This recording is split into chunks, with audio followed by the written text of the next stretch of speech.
NBC presents The Adventures of Frank Merriwell.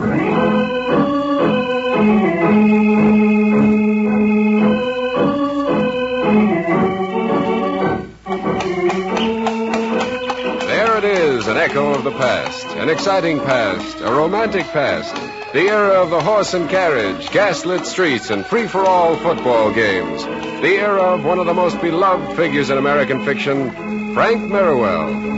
Merriwell is loved as much today as ever he was, and so the National Broadcasting Company brings him to radio in a new series of stories based on the famous books written by Gilbert Patton under the pen name Burt L. Standish. Today, The Surprise Play. This is the big week of Yale's football season, the week of the Harvard game. The coach has been driving his team hard, and now on Thanksgiving morning, Frank and Bart stop briefly at the handsome old house on Whitney Avenue where their friend Inza Burridge lives. Oh, Frank and Bart, this is a surprise. Come on in. Hi, Inza. We only have a minute or two. We've got to get right back to campus. We'll stay for a few minutes at least. Here, let me take your coat. Thank you. All right. I've been wondering what happened to you all week. Oh, we've been working our heads off. The coach has had us practicing every minute we could spare from classes. But at least you have today off, haven't you? It's Thanksgiving. Well, that only means more practice time to the coach. You mean you can't even come for a turkey dinner? I'm afraid not, Inza. That's what we stopped by to tell you. Oh, that isn't fair.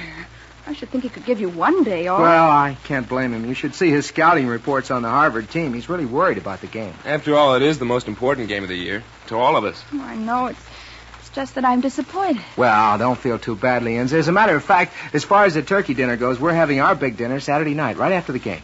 Oh? It's a football dinner, and what's more, you're invited. Oh? Want to come? Oh, of course, I'd love to. Going to be sort of a victory celebration? That all depends on what we do Saturday afternoon.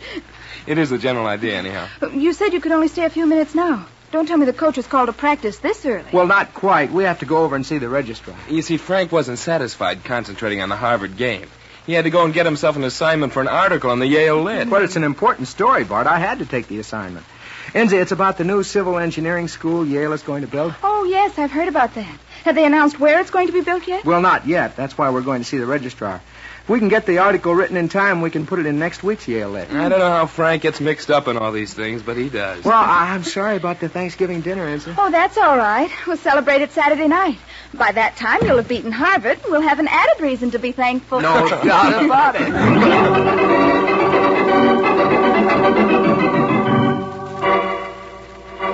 Sit down, gentlemen, sit down. Thank you. Now, what can I do for you? Well, it's about the new civil engineering school, Professor Stafford. What is the location of the new building, sir? Well, now, I plan to make that announcement at the dinner Saturday night. Well, we realize that, sir, but couldn't we get the information today for the Yale Lit? Well, gentlemen, that presents a rather delicate problem. Well, how's that, sir? I should explain that we haven't completed negotiations for the building site yet, and it's imperative that the location be kept secret until the final papers are signed. Well, why is that, sir? It's a simple business matter. We're purchasing this land through Mr. Yates, a local realtor. The actual landowner is a Mr. Mallory. Oh, then you must be buying the Mallory property just across High Street. Well, frankly, yes. That is to be the site of the new building. That's great. Professor Stafford, may we write that up in the article? Only on one condition, gentlemen.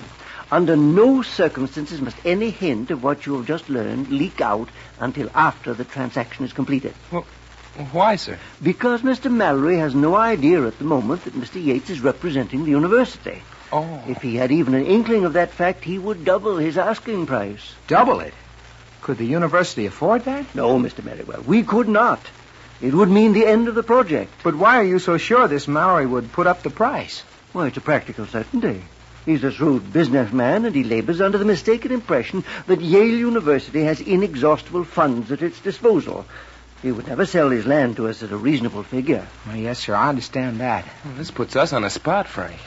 If we do the article, it'd have to be typeset by tonight at the latest. Oh, I am afraid that would be impossible, Mr. Hodge. There would be too great a chance of the secret getting out. That's what I was afraid of. But just a moment, Professor Stafford. Maybe we can work this out. Suppose Bart and I set the type for the article ourselves. Yeah, that's an idea, Frank. In that way, we could have the article ready to go, but at the same time, no one else would have to share the secret. Well, now, I'm quite as anxious as you to see the article in the next edition of the Lit. If you could guarantee that the secret would be safe until Saturday... Oh, we can, sir. We won't tell a soul. And no one else will see the proofs until the announcement is made. Very well. Good. Then it's settled. Thank you, sir. Well, come on, Bart. We've just about got time to make our football practice.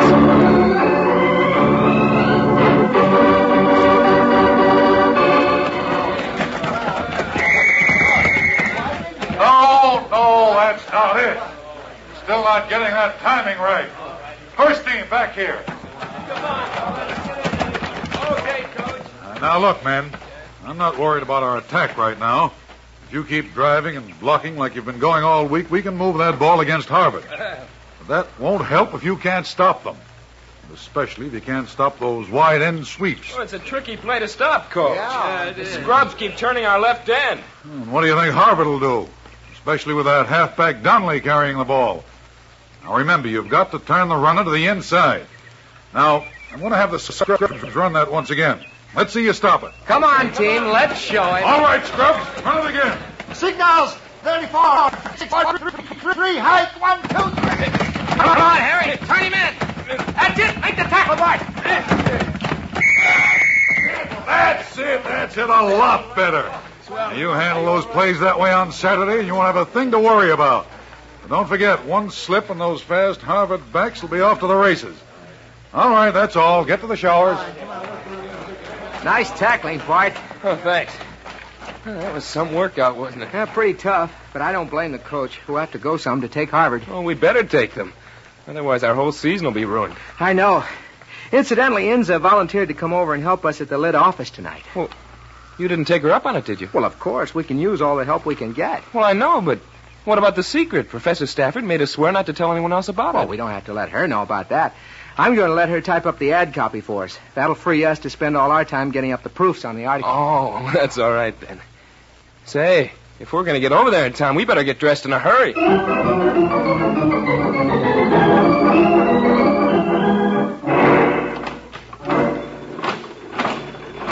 Hey, here come the first copies, Frank. How they look? Well, let's see. Turn off the press, Bart. All right.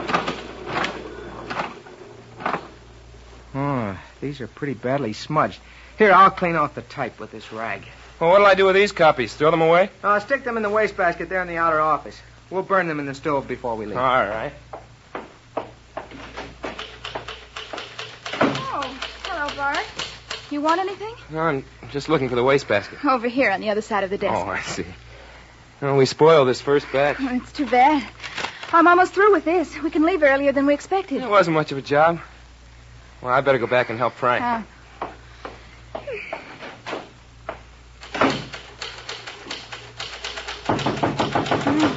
Wonder who that is.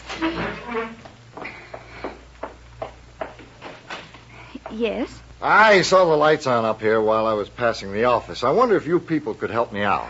What is it you wanted? Well, my name is Mallory. I had an ad in the Yale Lit last week, and I'd like to get the cut for it. I want it run in another paper. Oh, what sort of an ad was it, Mr. Mallory? A real estate ad. You must have it here somewhere. Let me see. Yes, it seems to me to remember it. Won't you come in a minute? Oh, thank you. Come in, son. Oh, is this your little boy? I'm not a little boy, ma'am. I'm almost 8 years old. Oh, my goodness, you are getting along, aren't you? Yes, ma'am. My name's Jimmy Mallory. What's yours? Inza Burridge. I'm very glad to meet you, Jimmy. Same here. About that ad. Oh, yes. Now, let me think. I'm only helping out here tonight. I don't know exactly where they keep the old cuts, but... Oh, yes, I remember where I saw that. I think it was just over here. Find it, ma'am? I think so. Is this the cut you meant? Looks like it. Yes, ma'am, that's mine. There still seems to be some ink on it. We'd better wrap it in something. Here's some paper in the wastebasket. Oh, that's fine, Jimmy. I'll use a piece of that. Here's a sheet. Thank you. Well, that'll do, Miss Burridge. I'll carry it right in my overcoat pocket. Here you are, Mr. Mallory. Much obliged. Good night. Good night, sir. Good night, Jimmy. Good night, Miss Burridge. Oh, a cute little fellow. Let's see now. Where was I? Oh, yes, just finishing this.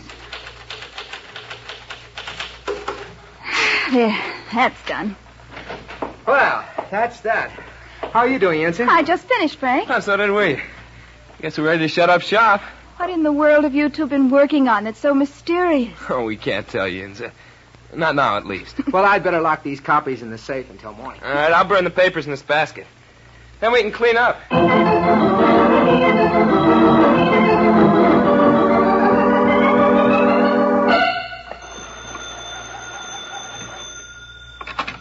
Yates Real Estate Office, good morning. Yes, this is Yates speaking. Oh, hello, Professor Stafford. No, sir, no further news on the deal. Everything is just as smooth as silk. Yes, sir, you haven't a thing to worry about. The Mallory property is as good as Yale's right now. You bet, Professor Stafford. Thank you for calling. Goodbye. So, there you are, Yates. Oh, hello, Mr. Mallory. I was just talking about your property. Oh, you were, eh? Well, let me tell you something, Yates. Mr. Mallory, what's the trouble with I'll tell you what the trouble is. I'm doubling my price. What's that? Thought you could trick me, didn't you? Thought you could get me to sell my land real cheap. My client offered you a fair price. You've nothing to complain about. I haven't, eh? Look here. Why didn't you tell me this mysterious client of yours was Yale University? What are you talking about? Don't stall with me. The game's up, Yates. I know it's Yale who's buying my land, and I have no intention of letting it go for a song. See. How did you learn that? Never mind, and don't bother denying it. I know what I'm talking about. Now, that's my offer. Take it or leave it. I want double the original price. But, Mr. Mallory, Yale University couldn't possibly afford to pay a sum like that for the land. Why, you lose the sale entirely if you persist in this. You think I was born yesterday, Yates? The university is rich, and you know it. But this land was to be bought under a special endowment fund. Now, the fund simply isn't large enough to meet your offer. I don't believe it. They'll buy all right and under my terms. Is this final, Mr. Mallory? Absolutely final. If they don't meet my offer, they don't get the land.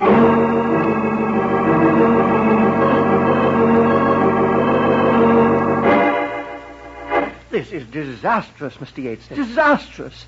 I warned you that the utmost secrecy was imperative in this thing. I know that, Professor Stafford. You don't think I told him, do you? No, of course not. But you and I were the only people in the world who knew the full details. Outside of the Board of Trustees, of course.